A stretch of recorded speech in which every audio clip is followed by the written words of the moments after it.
Now, Sports Talk with Broads. Here's Hunter Brody.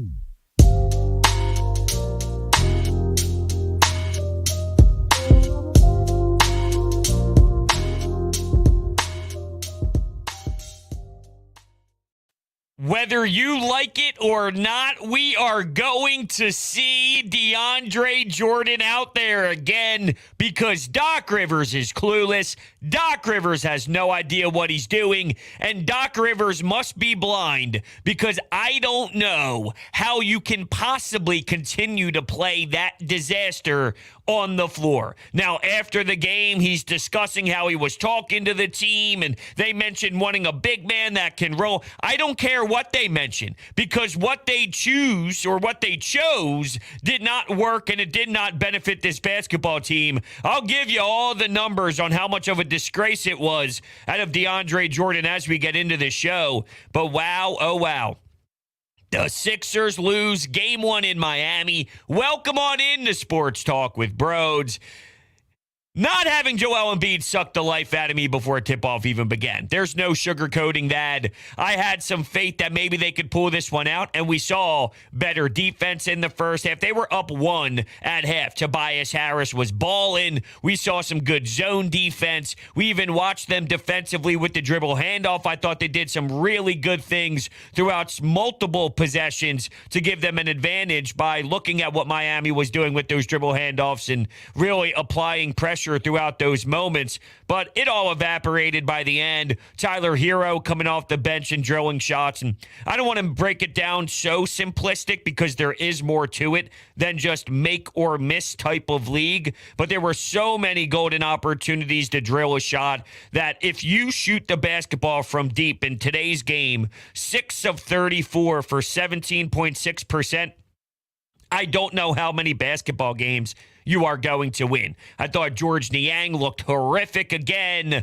Paul Reed's picking up a ton of fouls. Even though he did way better than DeAndre Jordan, it's still problematic to pick up 5 fouls the way that he does. And you got to be better. I mean, that is really hurting this basketball team that we can't have you out there longer, and we desperately need your number called right now. On top of that, Matisse Thybulle is an absolute horrific basketball player that really did take away his entire postseason run for one decision that, once again, I will point out as a miserable, pathetic, disturbing decision made by Matisse Thybulle. It looks like he doesn't even remember how to play the sport of basketball out there. There's no pop in his game. He just stands there offensively because he has zero rhythm on the offensive side. Not that he's the number one reason why this team was not winning this game. And quite frankly, even if there were other decisions made, I just don't know if they have enough firepower to overcome not having Joel Embiid out there. And I'll point out that James Harden sucked. James Harden was not good enough. But if we're going to demand James Harden to take over games at this stage of his career by scoring the basketball at will, well, then we're just fools for expecting something that's no longer in his body. Now, he has more than what he gave you today. I don't know if he gave you more than what he gave you today necessarily means the Sixers are going to win. Now, obviously, throughout the stretches where they did have some life, maybe they go on a bigger run and Miami has to come back from a bigger deficit, so that third quarter changes, and I mean the offensive rebounds were going to be there, right? But it's not as if DeAndre Jordan even helps you clean the glass so you can live with that result. He's not helping you whatsoever, and I'm still watching smaller guys grab O boards and put it back up even when DeAndre Jordan is out there. So at that point, you got to give me something different. I'll live with Paul Millsap over DJ. I'll live with Bassie, of course, and Paul Reed until he fouls out. Like, you are going to have to utilize a different player because he will pick up his third foul and he'll pick up his fourth foul where you still need a lot of action and you still need a lot of minutes logged in. So someone else has to be ready. But anyone except for DeAndre Jordan needs to be the philosophy out of the head coach. It's hard to lose your MVP caliber guy and think that you're going to win many games in the postseason. Now, this Miami Heat team is a beatable bunch. They don't have an elite talent that you should be afraid of. Jimmy Butler got destroyed when you think of the matchup, right? Because it was Jimmy Butler, it was Tobias Harris, who you're going to sign to the long-term deal. Tobias Harris won that with ease. It wasn't even close when you look at how the two individually played out and you look at both guys' nights. Jimmy Butler struggled 5 of 16 from the field for his 15 points. So it's like the best player on the court in this. I mean, Bam is what he is. He had a bigger day because of the deficiencies of the Sixers more so than anything else. If Joel Embiid is in there, we don't talk about Bam's explosive run and Bam's explosive points. Tyler Hero maybe, but all around, I thought Tobias was the better player out of really everyone out there. Tyler Hero, of course, definitely did have some run. I'm not going to pretend like that wasn't massive at all, but, you know, just in terms of what you could rely more on, though, Tyler Hero is a dude who's willing to fire a lot of threes, but I think Tobias Harris in this game gave you the more structured all-around game. It just came down to, unfortunately, not having the help. And getting back to James Harden, when we discuss James Harden, if you feel that he's in a spot in his career where he's just going to take over and manhandle games with his scoring, it's just not who he is anymore. So, I mean, I'm not going to scream and bang the table that that's who he needs to be. It's not who he is. What he does is he dominates games with facilitating. So if you're going to miss all of your shots when he is facilitating, well, then you're really going to have a difficult time trying to win the basketball game. Going and looking at some numbers. Here's everybody from 3. Harden was 2 of 7. Maxey was 1 of 6. Danny Green was 1 of 5. Harris was 1 of 4. Korkmaz 1 of 2. Shake 1 of 2. Thibault 0 of 2. Niang 0 of 7. I mean, when one guy is really strong at getting everybody set and running an offense, and that is what his number one thing is in his game right now, and that's where James Harden is, those numbers won't balance out. It just won't work. He won't dominate a game the way we need him to, because now what happens is when you have a superstar, you're demanding a superstar to do his job. That's a one-step process. When you don't have superstar talent like Joel Embiid is, now it becomes a multi-layer process, which makes it a harder percentage to complete. Now James Harden has to get Tobias Harris, has to get Maxey, has to get Niang, has to get everybody else involved too. So that's step 1. And then step 2 is they need to execute. You see how it now becomes a harder of a percentage to accomplish because you're asking for more things to occur. And that's why having that superstar talent is extremely beneficial. Now, I need more from James Harden. There's more in this version of James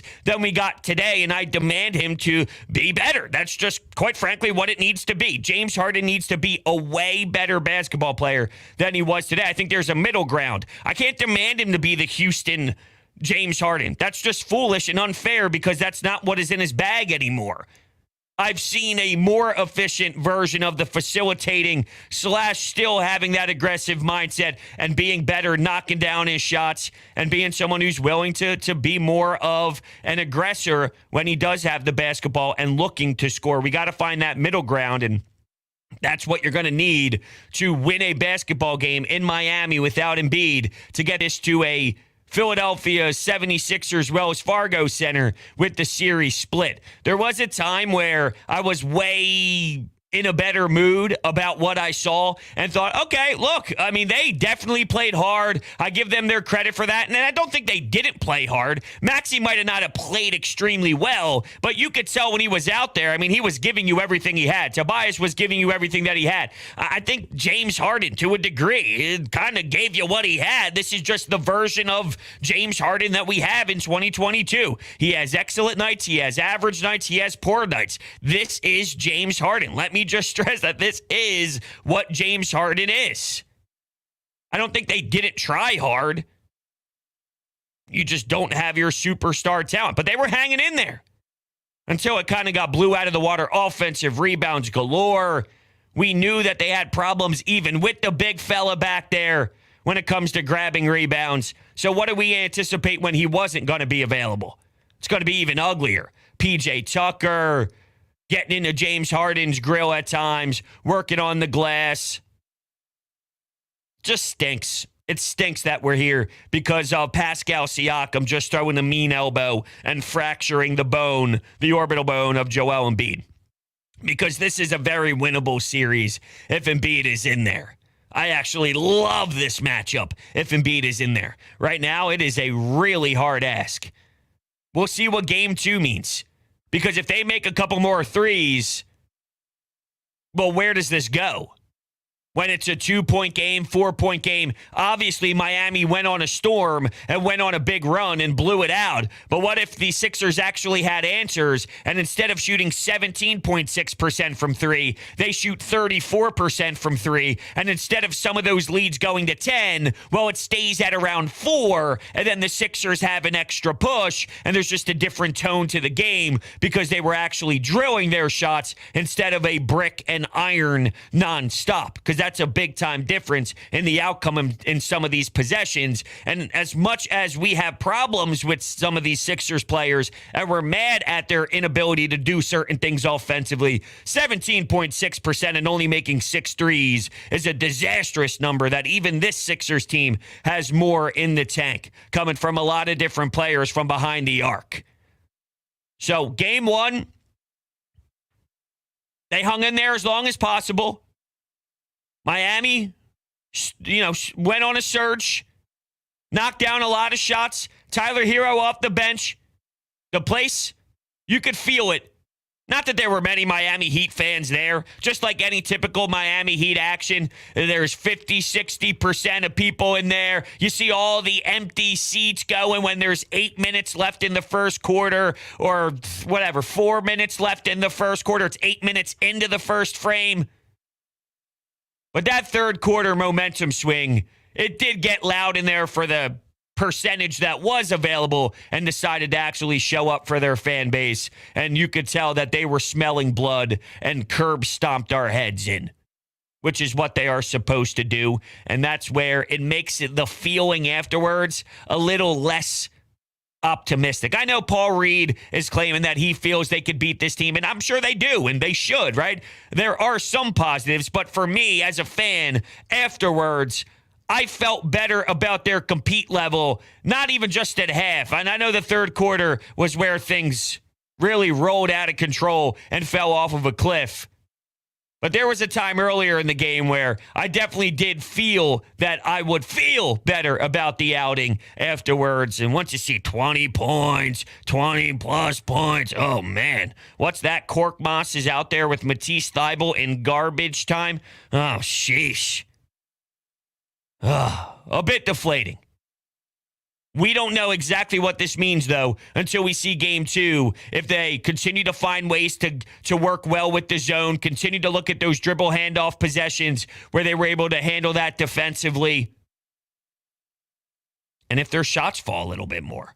We'll go to the phones, though, 856-442-9805. There are some tweets that I took pictures of, screenshots of, just to throw it out there, and these are all stats to prove how pathetic DeAndre Jordan was. The Heat scored 50 points in DeAndre Jordan's 17 minutes and 56 points during the 31 minutes he sat. That is insane. That's from Jackson Frank. Here's, this is, I accidentally cut off the person who tweeted this out, so I apologize. With DeAndre Jordan on the floor tonight, the Sixers were outscored by 71.5 points per 100 possessions. Scored 29 points on 33 offensive possessions, which is 0.88 per possession. Allowed 51 points on 32 possessions. It is crazy how bad of a basketball player he is. At one point, we saw Maxey, Korkmaz, Tobias, Niang, and Millsap. Niang is hitting that territory of almost unplayable. He is so slow. Remember when I used to bash Furkan Korkmaz all the time for how unplayable he was in postseason? Even if he has regular season success, it doesn't matter because when these players lock down more, they buy into the defense differently. And you could tell that the half-court sets plays a big role in the pace of the game, which I thought the zone did a good job of slowing it down and letting the Sixers find some comfortability so they were able to get into a groove, but that clearly was lost in that second half. George Niang it might be starting to get there where he's unplayable. And I hate to break it to everybody, but there's not many options to go to. Why do you have to go to Furkan? Because Matisse Thybulle blows. Why do you have to play Niang? Because he's a body who, I would have thought we'd be able to get a little more out of him, to be fair. I knew he had limitations. Trust me, he's in the mud. We always say out the mud and whatever, the Daryl Morey last year, out the mud, all that stuff. B-ball Paul. You want to talk about in the mud? That's George Niang's feet. There's cement. He can't get it out. It's quicksand. We were very aware of that. But I did expect a little more beef. I thought there'd be a little bit more meat to the bones out of him. But he's basically someone who subs in, and I start to cry because I'm fully aware that it's going to be a mess. And he's going to get targeted. So I don't know what you do. Matisse Thybulle, shame on you. You did this to yourself, and you did this to the city, and you did this to your teammates. You unplugged yourself from NBA basketball for just a little bit of time because you only wanted to get one shot, not the other. And you could see, you could barely look like a serviceable NBA play, a serviceable LA Fitness player out there with the way he just stands around and does nothing offensively because he stinks. But because he stinks is why you have to now look for Furkan to stretch the floor. I'm not even against Tobias Harris being your small ball 5 at times. How about Tobias, man? Come on. That is outrageous what he's doing. Phenomenal basketball. And everyone criticized him last year saying that he had a horrific, awful, pathetic playoff run. No, he didn't. It's not as bad as you're making it out to be. 37% from 3 and 22 points per game is nothing to just laugh at when you're playing with a Ben Simmons who wasn't even capable of doing anything offensively. But wow, you could win with this version of Tobias Harris. If Embiid's on the floor, he's available, he's dominating. If we get a strong facilitating James Harden, which is just not something that you could rely on every single night, unfortunately, and this version of Tobias on this playoff run is your third option, I mean, let's look at the Milwaukee Bucks, for example. What Giannis is doing without Middleton that we saw in Game 1, phenomenal. But Drew Holiday as a third option. Think about Tobias Harris as a third option, and that's what Milwaukee won with.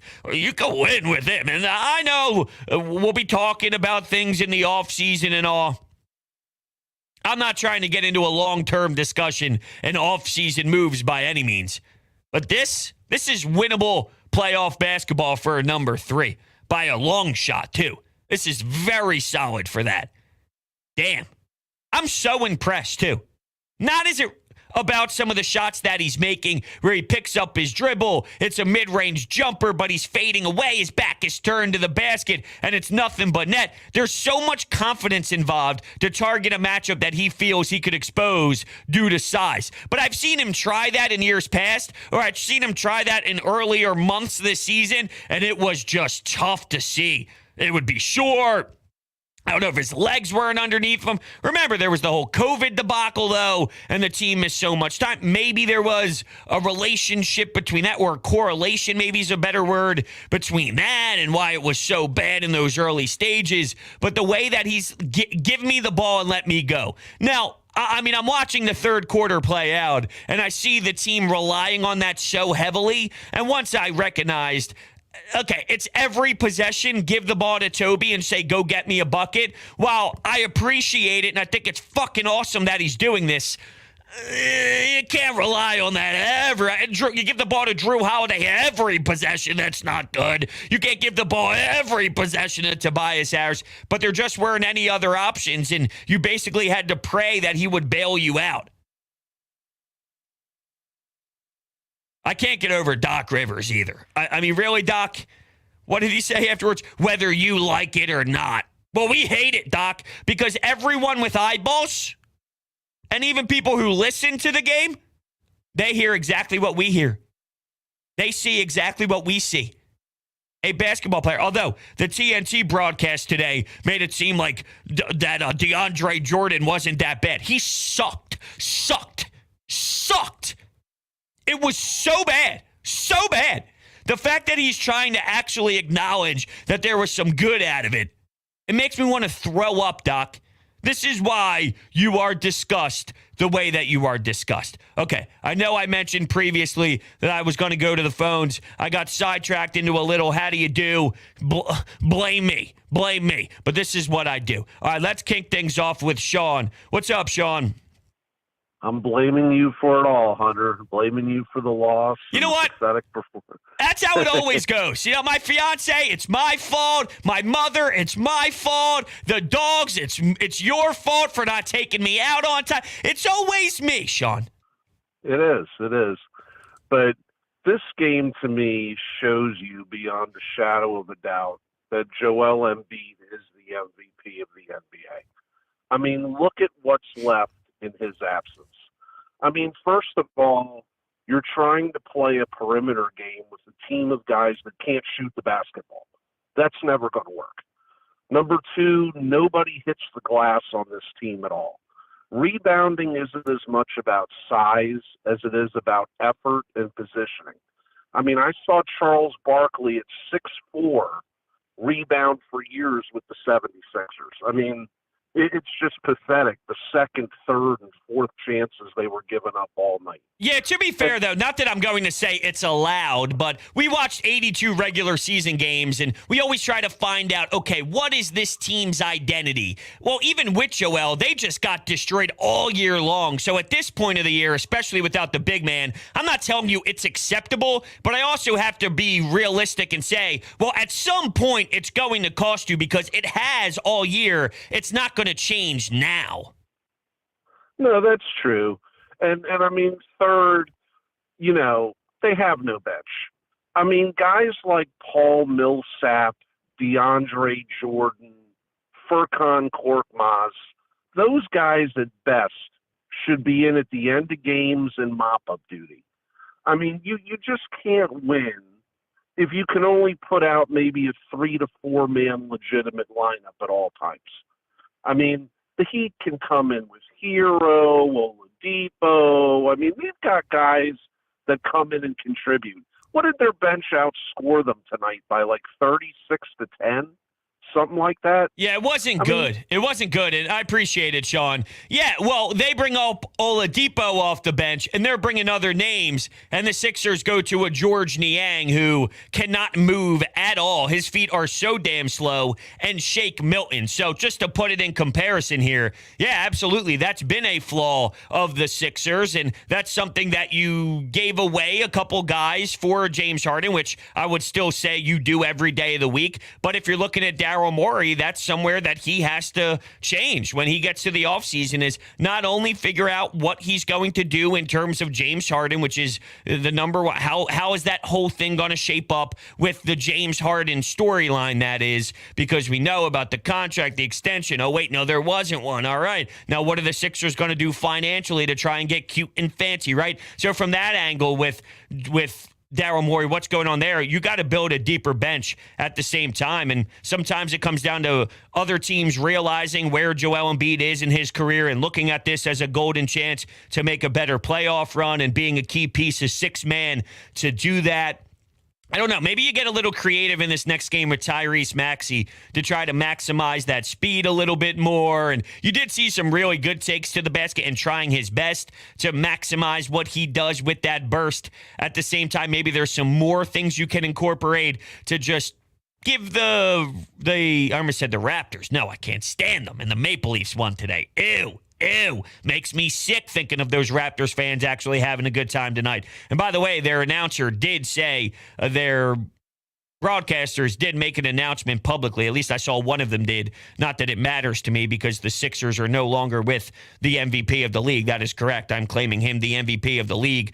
One thing that Sean mentioned, though, about the shooting is you can't rely on three-point shooting with this team when you look at their roster. And I can make the argument that once James Harden got here and facilitated more, there was a lot to be said about how many three attempts they were taking. It did take a jump up in terms of their overall statistics as a team, and they were doing a better job because of the spacing on the floor. Now, the difference is Harden gets going scoring, now it changes the way the other team has to defend because he's more of a threat. If he's not that much of a threat scoring the basketball, it definitely does change the looks and changes the way that they're willing to compete on that defensive end. I just feel tonight was an awful, atrocious night shooting. If you just had a bad night shooting, like I said, does that second half change? Because instead of the Heat grabbing that big run and there's no stopping it, maybe it gets stopped and it's a 6-point game instead of a 12-point game. And now there's just a different possession that plays out and the whole butterfly effect fully goes into it. And it's all a totally different second half. I'm okay with them letting it fly. They just have to execute better.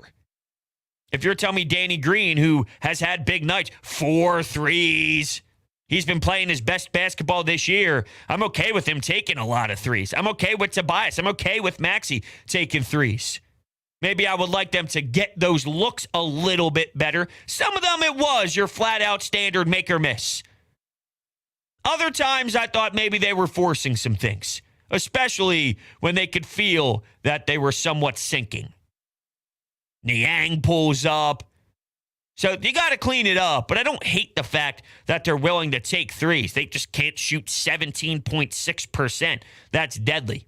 Back to the phones we go. Hello, good evening. You are on Broads Media. Hey, bros. How's it going? What's up, man? Man, after watching this game, I think what the Sixers need to do is go with just a complete small ball lineup, because with DeAndre Jordan and Paul Millsap in the mix, their time is done. Their time is done in the NBA. I think what Doc Rivers should do is go for a small ball offense and just mainly watch Adebayo and Hero and anyone else that can shoot threes. Because if we saw today, Butler, he struggled against a three. PJ Tucker can't score. You know, they have players that can shoot, but not three-point. I think what Doc Rivers should do is focus on mainly their shooters and go for a small ball lineup. Well, unfortunately, we already heard, and I can't thank you enough for taking the time out of your night to call into the show.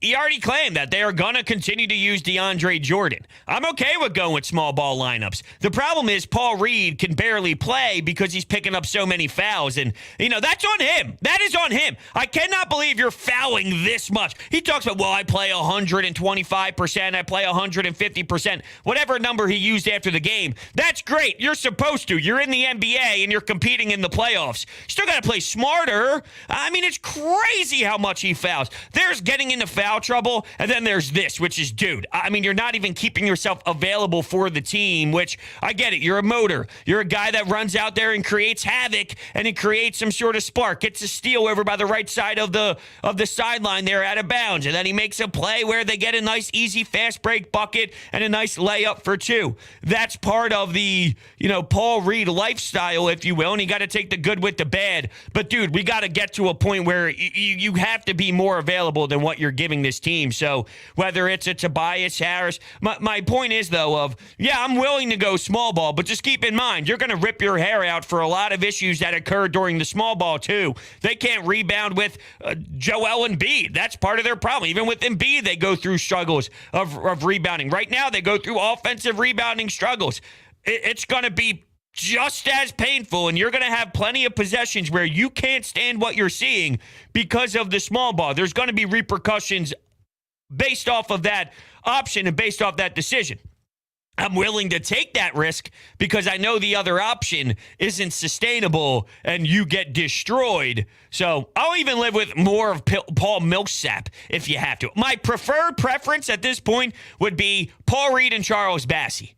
I'm just saying, outside of DeAndre Jordan, if it happened to be Paul Millsap because he likes some veteran players more than rookies and more than younger cats in this league, I'll take that over DeAndre. I'd still probably bitch about it once he sees more time and you recognize that this stinks too. And Paul Reed will have his problems. Bassey's going to have their problems. They're going to have their problems. All these players are going to have their problems. It's just limiting how many problems. And it might even be the younger guys that are just going out there running around at this point. And that's just based off of what your options are currently on this roster. But I can't stand it. I'm hearing Doc Rivers mention that, yeah, the guys wanted to go big and they wanted to keep an option there for that body with the screens and run. For what? for the two dunks that he had. This isn't 2014 or whenever the hell it was when he was actually something with the LA Clippers and they ran that game where they would throw up lobs to him and Blake Griffin.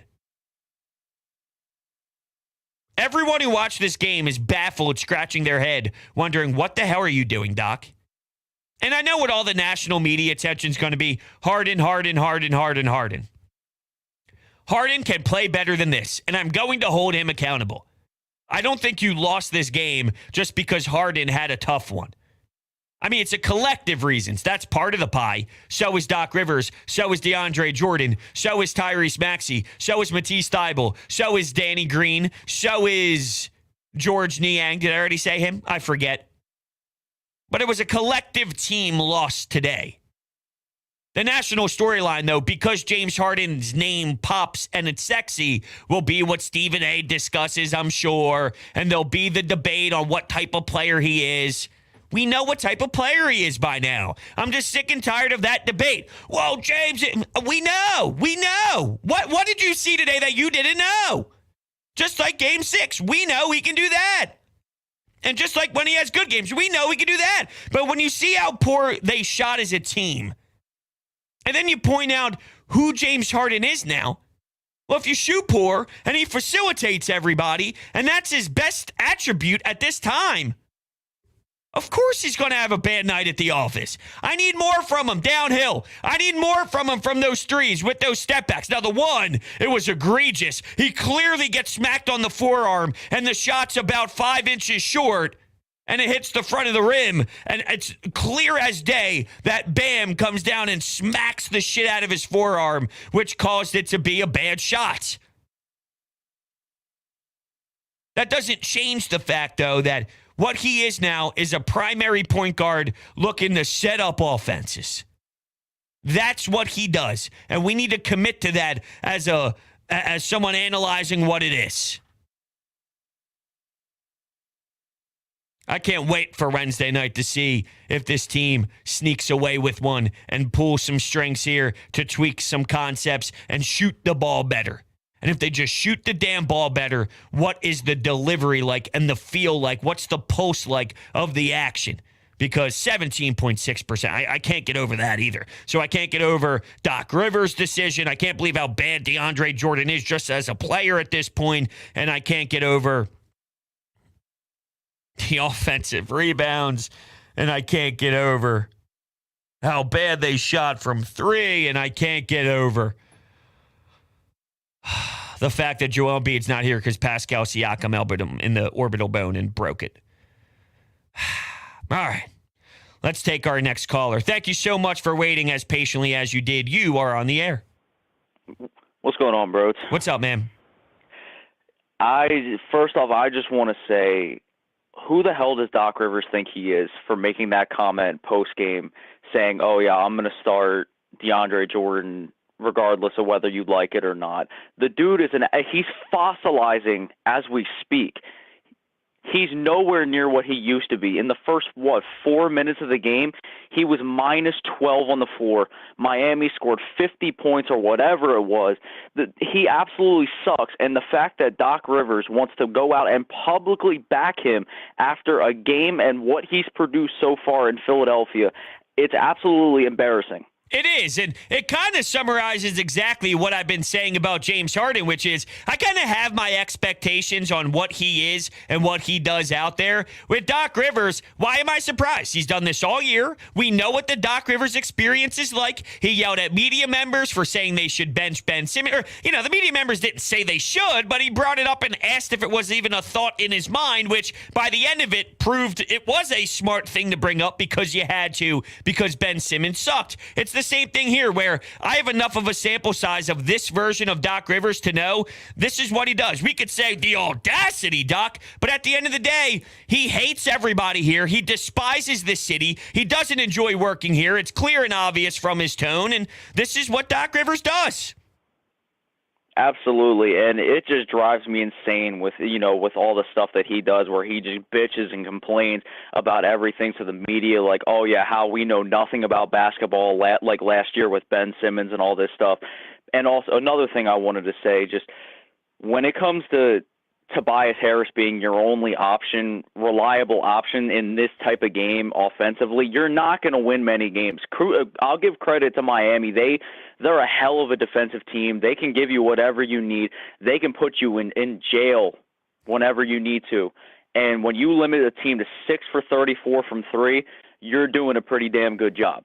And the way, you look at it, Niang 0 for 7 from 3, Danny Green 1 for 5 from 3, Tobias Harris 1 for 4, James Harden 2 for 7, Maxey 1 for 6. I mean, granted, towards the end of the game, the guys were just bombing up threes because they were gassed. But if they can start to knock down those threes in game 2 and just, tighten up a little bit on defense, I feel like there's something that you could work with and also figure out what you can do to try and, get creative with that 5-man spot since Embiid's not going to be there. Yeah, I don't disagree with you, man, and I appreciate it. I don't disagree that, look, there's something there where this wasn't a gong show. It did get to that point towards the end, but in terms of the general consensus of the 48 minutes, there was a good portion here where this Sixers team, they were involved. They were battling. It was close. Hell, they had the lead at half. They did some things good defensively in that first half, where you look at the zone, you look at the pace of the game. There was an area of competition where the Sixers look to have that spark. So there is something there. And if they just shoot the damn ball better, could they be in a totally different spot? I think it's possible. It would still be a dogfight towards the end and they'd have to grind it out. I'm not talking a 20-point blowout for the Sixers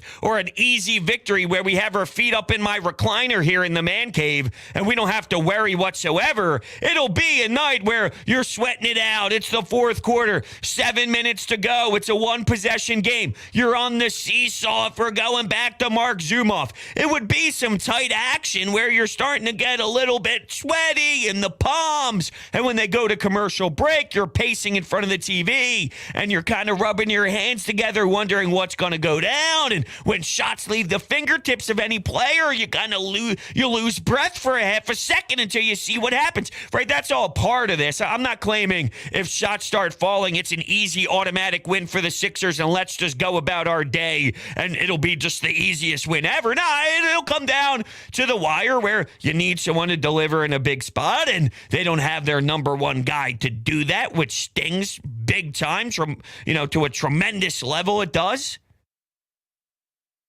There's still something to build off of there. I have a tweet saved in my drafts that I was going to put out there when the game felt a little bit better than it did when it ended. Tonight, the threes wouldn't fall, but the Sixers should feel good about where they are in this series. There's a long way to go. I know there's no moral victories in the postseason, but to a degree, there's still some reasons to be optimistic. Miami is nothing special, and it's just one. They still need 3 to go, and the Sixers did some things I liked. There were things that I did like out there that can relate to winning a game. It's just how long they do it, how well they do it. And then, of course, I feel like I'm repeating myself and I'm somewhat of a record player just skipping. But I don't know what team wins shooting 6 of 34. Crazy. Tobias, 11 for 18, 27 points. What do I have here? Oh, I have a bullet point I could barely even read, but it's in relation with the facilitating of James Harden. He wasn't good enough, but he facilitates now. So when you shoot so poorly, it's going to end bad. All right, we'll keep this thing going here with the phone calls. Thank you so much. You're on Broads Media. Yo, Bros, how's it going? Hey, man. Yeah, not much. I wasn't really too, shocked about the outcome. I mean, we have one of the worst benches, and they kind of came up short again. So do I think they're going to be this piss poor next game? No. I mean, 0 for 7 from Niang. I feel like he's our only bench player. But it's going to take like a Rocky Balboa moment of having Shea come back from like last year in the playoffs of producing and Danny Green hitting shots. And can they do it? I just feel like they're going to come out next game, and it's either they're going to either execute or they're not. Well, you brought up Shake, and I think that's a fine person to bring up because he's the type of guy, well, trust me, the starting five, they all need to play well, clearly. But if you look at, looking in terms of someone stepping up off your bench, being more aggressive, he didn't seem dialed in and focused, and the will wasn't there to have big shots and to make big buckets like we've seen when Shake Milton does play well. He's irritating because his ceiling is pretty good. We just don't get it consistent enough. And it didn't even seem like there was a determination to be that level of Shake Milton tonight, and you desperately needed it because you need everybody when your superstar's not there to play their best basketball, and he just wasn't even focused on it. Now, you mentioned Niang, and he said it feels like he's your only bench player. Well, that's problematic if that's the case, and to a degree, you're not wrong. It does feel that way when it comes to guys other than a center, and he can't play. I mean, it's just the playoffs and playoff basketball. I thought maybe it would just be a Toronto thing and you slide him into a different series and maybe there'd be a little bit more confidence in there and maybe just based off of the matchup, there'd be something for him to look better than he did in Toronto. But I'll tell you what, he looks like a disaster here too. Yeah, it wasn't the best outing, but I'll just leave you on one point of this. I mean, I've been on the bandwagon to have Reed play more minutes, but dude, you gotta play smarter, man. You can't get 5 fouls in like 3 minutes. So I just hope next game everybody has to step up, and we'll see if we can try to steal one. Yeah, we'll see. We'll see. It's definitely not over yet, even though this one was upsetting and hard to watch. I downed a pint of Snickers ice cream. That's right. I got some Snickers ice cream. I had a pint of it. I felt like I'm a woman in a movie. It could be a man too, as well, obviously, because I am a male, and I was watching the game, and I was crying watching the ending, and I was downing my ice cream. I felt like a woman in movies where they're staring out the window and they're in pain due to a heartbreak, and they go snag your ice cream, and you sit there and you cry and you eat it. That's where I'm at. I had to juggle around there a little bit because of where we are in today's world, so that's why that sounded awkward, I'm sure, but it is a different world these days. One of my favorite jokes I can't even use anymore. But anyway, I digress. Jimmy, get me away from this conversation that I'm having with myself about where we are in today's society. What's up, Jimmy? Gladly, Broads, gladly. Today's game, it was, it was actually looking good for the first half, but everything just fell off a cliff.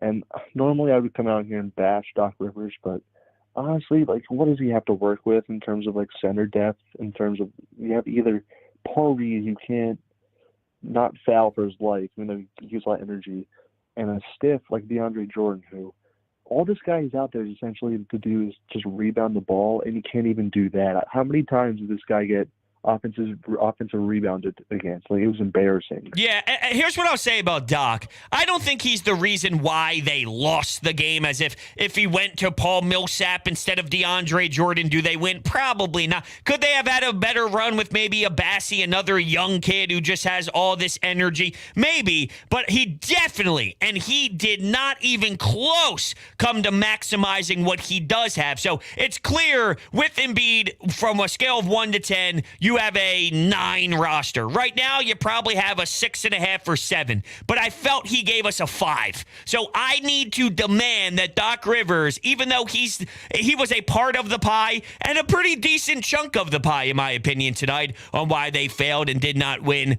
At the same time, if he went to other options, realistically, with how poorly they shot, they still probably would have lost. But he's not maximizing what he has on this limited roster without Embiid. And to that, I have to hold him accountable and say that's unacceptable. Oh, yeah, I totally agree with that. I mean, that's what's been the case for Doc Rivers for 4 different teams. I mean, you can say that, he won a title. No, what, Jamie? No. If you remember, that Orlando team was the 8th seed. He just gave us the whole spiel. Oh, well, he's a top 15 coach in NBA history and doesn't deserve to be questioned at all times, right? Would you ask Pop that question? Thanks, Jimmy. Doc Rivers blew my mind with the way that he approached the game afterwards. Always pointing the finger, huh? He really rarely takes any sort of accountability on his own. Well, I talked to the players and they wanted him. How come everybody yells at me? I was an 8th seed in Orlando. Every time he gets questioned, he starts screaming at everybody else. He hates it here. You can tell. He despises it. With the Clippers, no one cares about the Clippers. He handled it in Boston, but hey, different part in his career, and he had a lot of Hall of Famers to play with, and I'm not going to criticize him for winning a championship with superstar talent because every champion, we look at Eric Spoelstra as one of the best coaches to do it. Look when he wins championships. Look at his teams. Look at who he has on his teams. Shaq and Dwayne Wade. LeBron, Chris Bosh, and Dwayne Wade. This is what teams do. When Michael Jordan won, and you're like, oh, well, the coaching. Yep, sure, no doubt about it. Michael Jordan and Scottie Pippen and Dennis Rodman, right? I mean, that's how it goes.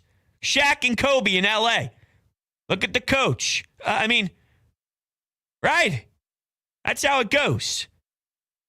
So I'm not going to say that he doesn't deserve a championship just because he won it with superstar. Greg Popovich, look when he wins, look when he doesn't win. Right now, it's a team in the Western Conference that we don't look at the same way. Oh, well, Greg Popovich now stinks? No. It's just the nature of the beast. But where we're at now with Doc Rivers, whether you like it or not, well, what did you watch? I'd follow up and say, Doc, explain to me what you saw that you feel is so solid that DeAndre Jordan deserves the nod for next game.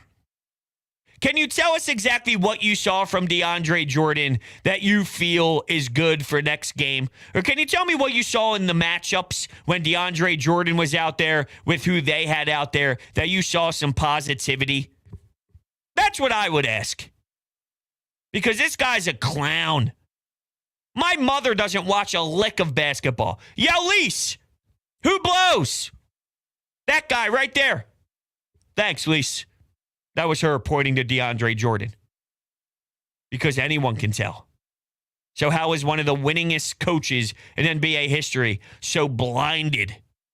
It is a wild concept. All right, everyone. That's where we're going to end things here. If you are new to the channel, make sure you're hitting that subscribe button. Hit that thumbs up button as well on your way out. If you're looking to buy tickets to go to any event out there, first-time users at SeatGeek get $20 off of their purchase when utilizing the promo code BROADS at checkout. $20 off. It eliminates those fees. It gets you parking. It gets you free beer, however you want to utilize it. Promo code BROADS, SeatGeek's checkout page. And then lastly, TikTok, Broads Media. That's the account. It's a lot of fun. We're incorporating some new things there. Twitter and Instagram at Broads Media as well. Those are the social media platforms. I want to thank you all so much for hanging out with me tonight. And I will see you